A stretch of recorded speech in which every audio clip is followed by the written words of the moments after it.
আমার পিছনে যে আগুনটা জ্বলছে এটা আসলে আগুন জ্বলছে না, এটা জ্বলছে আমার জেলে ভাইয়ের স্বপ্ন।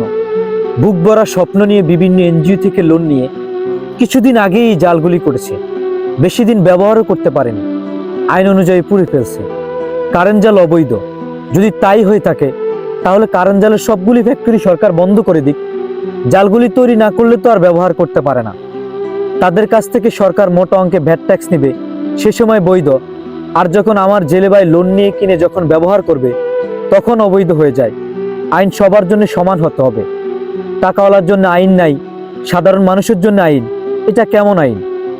জালগুলি কিন্তু সাধারণভাবে পুড়ে ফেলা যায়, কিন্তু এই জালগুলির ভিতরে লুকিয়ে আছে হাজারো পরিবারের সবার মুখে দুই মুঠো ভাত দেওয়ার একমাত্র সম্বল।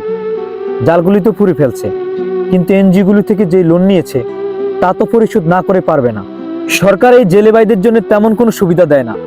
মাঝে মাঝে জেলেদের জন্য যে চালগুলি আসে সেগুলো কিন্তু নেতারা খেয়ে ফেলে। ভাই, বাংলাদেশের মধ্যে সবচেয়ে বেশি অবহেলিত শ্রমিক হচ্ছে এই জেলে ভাইয়েরা। কথা আছে না, পাড়াভূতার ঘষাঘষি মরিচের দফা শেষ। আজকে সেই বাস্তবতা প্রমাণ পেলাম যে আসলেই মূল আইনের ঘষাঘষিতে সাধারণ মানুষ শেষ।